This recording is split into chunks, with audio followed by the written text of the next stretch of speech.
phoned up Joanna and said to her, Joanna, I want to come into your region. We're going to come to the Midlands. We have got other trips planned where we're going to meet with the Midlands, etc. We might not invite you lot again, but we, only joking, but we're going to do it. But the thing is, when she said yes, I thought the north and the south mixing. Are you for real? And I would like to say at this point, please, give her a round of applause. She's amazing. Thank you. So listen, have a great weekend, everybody, and thank you so much for coming. Thank you. Thank you very much. The Bentley brand, I suppose, goes back to 1919 when W.O. Bentley decided to turn his stables into a garage and build this extraordinary thing, a horseless carriage, a car. But he'd already actually had a very, very distinguished career in the First World War and had been behind the rotary engine, which actually turned around our fortunes in the First World War. So he was already an engineer with a lot of respect. And of course, the factory at Crewe is in our region. So it's a very special place for us. It is quintessentially British. It's about quality. It's about reliability. It's about a product that's made to order. And it's about performance. It's the very best of what we can do. My name's Joanna Way. I'm chairman of the North West region of the Bentley Drivers Club. I've been part of this club since 1985. Basically, I married a Bentley boy. My father was into Alvis's. I had never been in a Bentley in my life until I was picked up in one by my new boyfriend. He says he picked me up in a pub, but actually he picked me up in a Bentley. And so I just thought, this is the most marvellous car. And I've owned them ever since. I've had a Mark VI, an R-Type, and now I've got a beautiful GT Continental. I did own a lovely 4.25 overdrive, a 1939 car, James Young Razor Edge, and I'm seeing it tomorrow. I'm being reunited because by pure coincidence, the lady who now owns this car owns the hotel we're going to for lunch tomorrow. So I'm going to be reunited with this car. It'll be quite an emotional moment. This is one of the best, actually. You know, I'm a glass half full person. It's now that counts. And look at it, it's absolutely wonderful. And I'm so pleased that it's actually on our patch. It's in the northwest. This is Morecambe. Can you imagine if this bay was on the Amalfi Coast? Can you imagine how the town would have been developed and looked after? And this is the most gorgeous situation.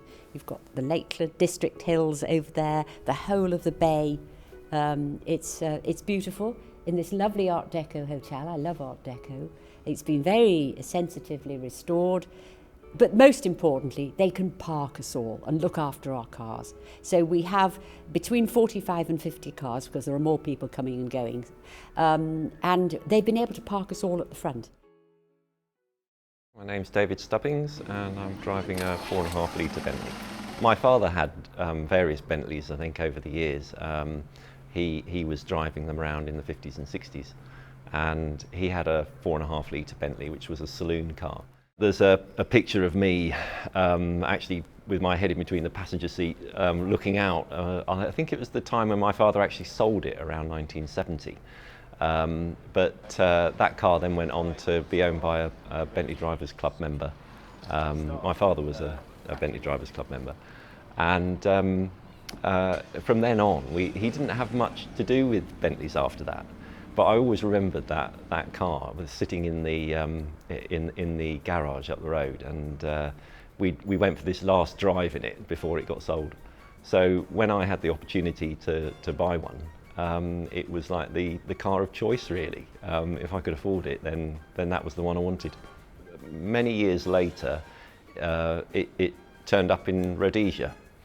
So the It's actually made from a couple of cars. So there was a famous racing driver in South Africa called Ralph Rohr, and apparently he had a 4.5 litre Bentley. I think there were 4 in South Africa, and he had blown up his engine once and taken the 4.5 litre from another car, and unfortunately he had an accident in Johannesburg, so the chassis was a bit bent, so he stopped driving that particular car. But the chassis from Rhodesia and the engine and other parts from Ralph Rohr's car were put together to make the one I'm driving today. So it has the original bodywork style, because Vandenpla have the original record was available for what it looked like originally, so they put the same bodywork on it. The way that the car was engineered to be a long distance tourer, he also attracted the racing fraternity because it was a very powerful car, and they were all ex-British Army, RFC people who gathered together to race them. So it became a sort of a British sporting mark, really. Yeah. It started life in down in Cricklewood, which is where all the old WOs were made, and then it was sold to a guy called James Archdale in Birmingham, who made machine tools. But in 1935 it went to South Africa and was sold out there. We did a Welsh tour. I think it was the first year that we had the Bentley. We joined in with a tour in North Wales, and driving around the North Wales coast was an exciting trip, especially as I was still getting the hang of the gear changes. And then I suppose one of the funniest moments was last year when we went to Norfolk, and we were touring along the coast, and I think a family had come out of the cafe and had near the campsite and had their breakfast. And as we were driving through the village, they were standing at the side of the road cheering and waving. This is about 9 o'clock in the morning. You go back, I grew up with Fast Fords, Austins, anything else I could get my hands on, whatever motorbikes we could. And gradually over the years we've improved the models. I've had some nice cars probably since my 40th birthday. We got on. And then about 12 years ago I bought the first Bentley. And then in the 7 years ago, maybe 8 years ago maybe, we bought the Turbo R. We both had good upbringings. Kath did her degree straight from school. I went to do an apprenticeship. After my apprenticeship I went on to do a degree part-time. 2 years after I finished that we became chartered engineer, and it's just been basically hard work's got us where we were. I was made redundant in 2009 and I set my own company up, and we haven't looked back since really. Last year we decided we'd take a step back, and we've been semi-retired stroke permanently retired since. And the other one was last year when we went to Monaco. Go on then, your turn. Well, it was a classic Grand Prix, wasn't it? So we hadn't been to anything like that before. We just turned up, did as we were told, but yeah, fantastic. Lovely to stay in the Fairmont Hotel, wasn't it? Dinners organised and events. Very good arrangements for seeing the Grand Prix. I think it's a very friendly club, isn't it? I mean, Mike has been in other clubs that we haven't really wanted to stay in, have we? No. This one's definitely the club for us. A lot of friendly people. As I say, it doesn't matter what car you've got, people have got this common interest. But also they do organise good trips and ways of getting to meet people, and it's just a lovely experience. Things we probably wouldn't do on our own, but we can do with the club. And you know, a dinner in an evening, you will sit with different people each meal, and it just you have that good social interaction.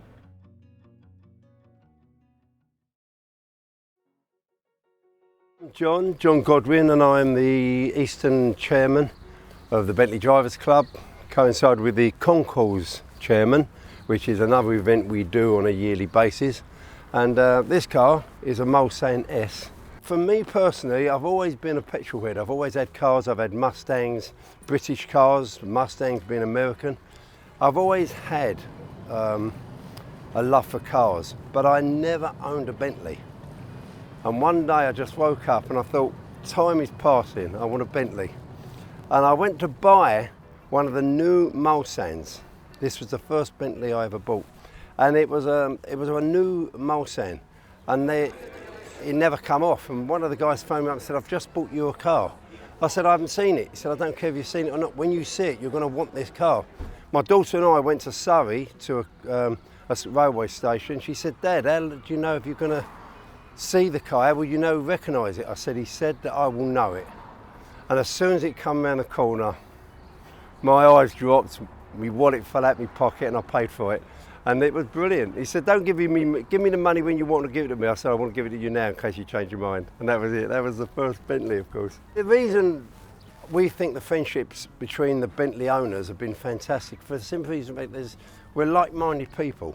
Like this one here, you're thinking, what am I doing with a cloth in my hand and cleaning the screen? Ever since I've been on these events, I get up in the morning and go round as a little surprise. They all come down and find their screens all nice and clean. And I do this just for the crack of it. And they all think I'm crazy for doing it, but it's not because of any other reason. I just like cleaning the cars. I just like seeing them sparkle. So of course, it's fantastic. So when I clean them, they all come down, they think the fairies have been and cleaned their cars, but it's me.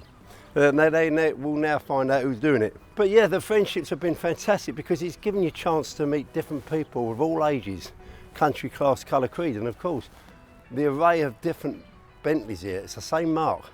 But I don't think there is another mark in history that has this different amount of cars, models. And that's what makes it different. And everybody will look at one of these cars and think, well, I like that one, I like that, I like that. And everyone has a favourite. And that is what makes it special. And because of that, our relationship with their owners have been superfluous. It's been fantastic, yeah. When I took over, I said that I wanted to put other members together from other regions. And this one is the first one we've done probably in the history of the club, whereby we've put the Eastern region with a Northwest region. And we've always discussed it. We was going to do the North, East, West and etc. But it's actually coming now to fruition. And next year there's plans already been made for the Eastern region to go to the Midland. And we're going to go to the Isle of Wight, and they're going to join us. So that's going to be great. And of course, all the other regions, hopefully in about 4 or 5 years' time, we will have one big massive meet whereby, not just for the club, but for the regionals themselves. And that will be something special if we could do that. People I've met in the Bentley Club, I would say I've met, first of all, they are enthusiasts. Yeah. They like the cars, they like the marks. It's a car you can actually afford to buy. You can get a good second-hand Bentley cheaper than you can buy a modern Ford Focus. There's a great social atmosphere in the club. There's events going on every month, and there's things going on all over the country, so you can join in with any other region's events. And also, if you wanted to go to America or Japan, Bentley Drivers Club have got groups in those countries as well, and they would welcome you to visit and join in with their events as well. Be a member and be part of it. Don't sit back. There's various people join this club. They like the magazine, the glossy magazine, they like the communication, they like different things. And I say, get involved, because these people are actually good people. What's different about this club is we don't ask too many questions. We're just interested in the cars. We never talk about religion, we never talk about politics, we never talk about business worries, and we all have business worries, don't we? We try not to think about the state of the economy. We just talk about cars. We just focus on the sheer enjoyment of owning these lovely cars while we can own them. You may not have one for a lifetime. It may just be something that's the reward for a lifetime's hard work, or it could be something that you've had for a long, long time.